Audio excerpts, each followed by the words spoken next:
नमस्कार साथियों, exam online में आप सभी का स्वागत है। आज हम यूजीसी नेट के मोस्ट इंपोर्टेंट 20 क्वेश्चंस हल करेंगे। उससे पहले अगर हमारे चैनल पर नए हैं तो चैनल को सब्सक्राइब कर लें, जिससे कि आने वाली वीडियो आपको मिलती रहे। तो चलिए शुरू करते हैं। निम्नलिखित में से कौन ओपन सोर्स सॉफ्टवेयर है? ओपन सोर्स सॉफ्टवेयर कौन कौन से होते हैं? जैसे मोजिल्ला फायरफॉक्स हो गया, आपका क्रोम हो गया, तो ये क्या है? ओपन सोर्स सॉफ्टवेयर हैं।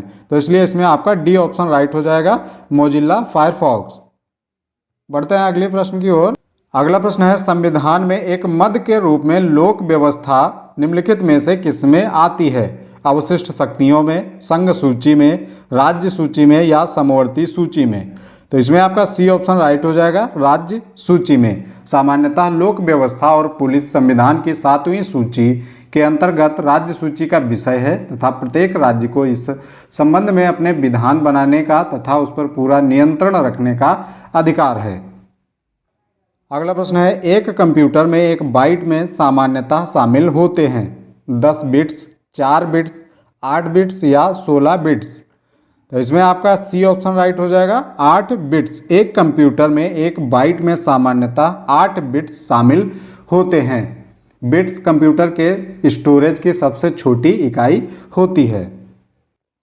अगला प्रश्न है, निम्नलिखित में से किस प्रदूषण के कारण मानव को कैंसर हो सकता है? ओजोन, कीटनाशक, पारा या सीसा? तो इसमें आपका डी ऑप्शन राइट हो जाएगा, सीसा। सीसा की अधिक सांद्रता मस्तिष्क व किडनी से संबंधित समस्याओं के लिए भी उत्तरदायी होती है। ओजोन सूर्य की पराबैंगनी किरणों से पृथ्वी की रक्षा करती है। वहीं अगर बात करें कीटनाशक की, तो कीटनाशक जैसे फसलों में कीटनाशक दवाइयाँ डाली जाती हैं, तो इससे क्या होता है कि कीटाणु जो होते हैं वो मर जाते हैं, तो इसके लिए ये प्रयोग होता है। और पारा में जैसे थर्मामीटर, बैरोमीटर आदि के लिए प्रयोग होता है। अगला प्रश्न है, निम्नलिखित में से कौन हमें एक ही पत्र को MS वर्ड में विभिन्न व्यक्तियों को भेजने में समर्थ बनाता है? Mail merge, mail join, mail copy या मेल इंसर्ट? तो इसमें आपका ए ऑप्शन राइट हो जाएगा, मेल मर्ज। मेल मर्ज हमें एक ही पत्र को MS वर्ड में विभिन्न व्यक्तियों को भेजने में समर्थ बनाता है। अगला प्रश्न है, निम्नलिखित में से कौन सी घटना एक प्राकृतिक खतरा नहीं है? रासायनिक संदूषण, दावाग्नि, बिजली कौंदना या भूस्खलन? तो इसमें आपका ए ऑप्शन राइट हो जाएगा, रासायनिक संदूषण। रासायनिक संदूषण एक प्राकृतिक खतरा नहीं है, बल्कि मानव जनित खतरा है, जो मानव द्वारा विभिन्न संसाधनों के प्रयोग से जैसे जल, वायु, मिट्टी, खाद्य सामग्री के अनियंत्रित दोहन से उत्पन्न होता है। अगला प्रश्न है, निम्नलिखित में से कौन निवेश इनपुट डिवाइस नहीं है? मॉनिटर, माइक्रोफोन, कीबोर्ड या जॉयस्टिक? तो इसमें आपका ए ऑप्शन राइट हो जाएगा, मॉनिटर। मॉनिटर क्या है?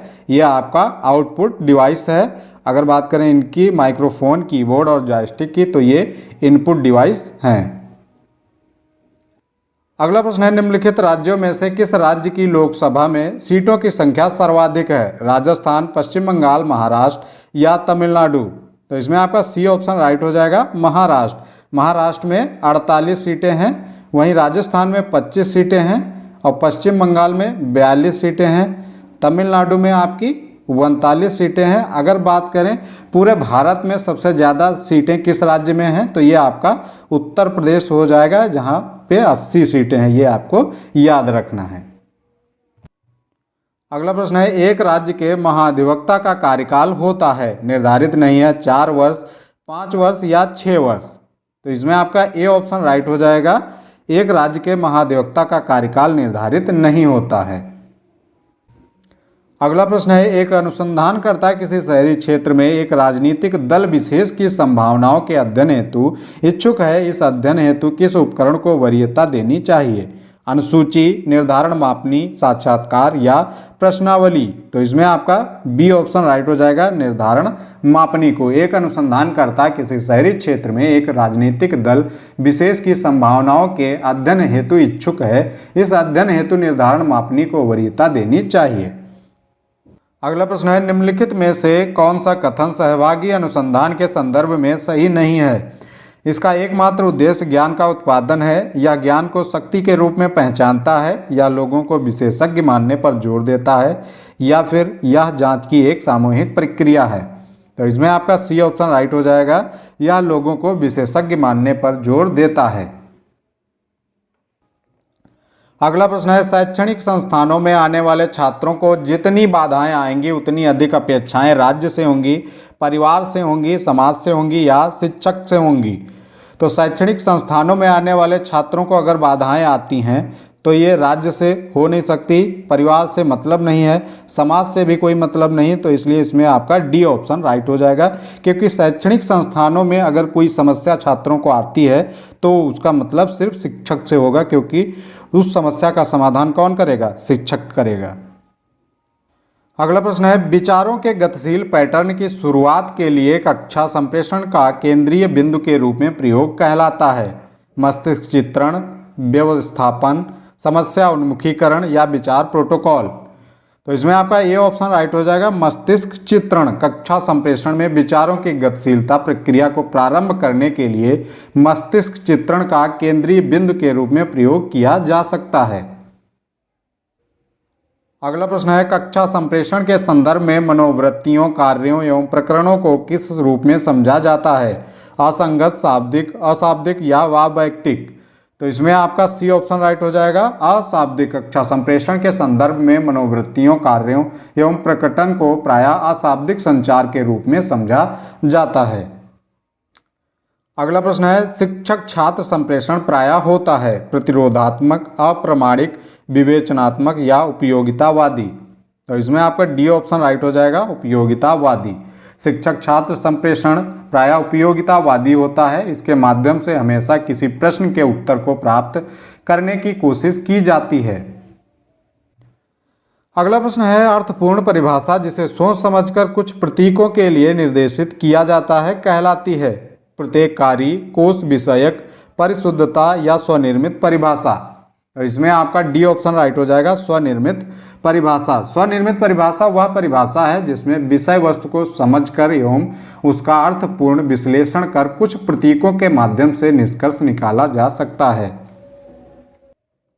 अगला प्रश्न है, संरचना वाले तर्क वाक्यों का समूह जो कुछ निष्कर्ष प्रदर्शित करता है कहलाता है? एक वैध तर्क, एक निष्कर्ष, एक तर्क या एक स्पष्टीकरण। तो इसमें आपका ए ऑप्शन राइट हो जाएगा। एक वैध तर्क संरचना प्रस्तुत करने वाले ऐसे तर्क वाक्य या वाक्यों का वह समूह जो कुछ निष्कर्ष प्रदर्शित करता है, अर्थात जिसकी सहायता से निष्कर्ष ज्ञात किया जाता है, वह क्या है? एक वैध तर्क कहलाता है।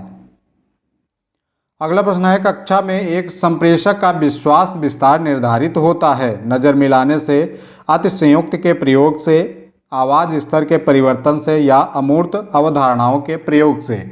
तो इसमें आपका ए ऑप्शन राइट हो जाएगा, नजर मिलाने से। कक्षा में एक संप्रेषक का विश्वास स्तर संप्रेषक शिक्षक तथा छात्र से नजर मिलाने, आई टू आई कांटेक्ट से निर्धारित होता है।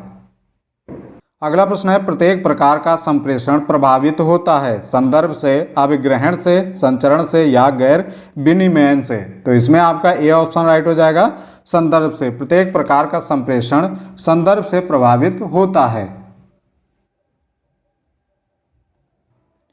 अगला प्रश्न है, वाणी के बजाय आवाज के पहलुओं को जाना जाता है वितरण भाषा के रूप में, शारीरिक भाषा के रूप में, वैयक्तिक भाषा के रूप में या पराभाषा के रूप में। तो इसमें आपका डी ऑप्शन राइट हो जाएगा, पराभाषा के रूप में। संप्रेषण की क्रिया में वाणी के बजाय आवाज के पहलुओं को ही पराभाषा के रूप में जाना जाता है। पराभाषा संप्रेषण की एक ऐसी भाषा है जो कि आवाज के गलत अर्थों को काफ़ी हद तक सुधारने का प्रयास करती है। आज की वीडियो कैसी लगी कमेंट बॉक्स में जरूर बताएं। नए हैं तो चैनल को सब्सक्राइब कर लें। मिलते हैं अगली वीडियो में, तब तक के लिए जय हिंद।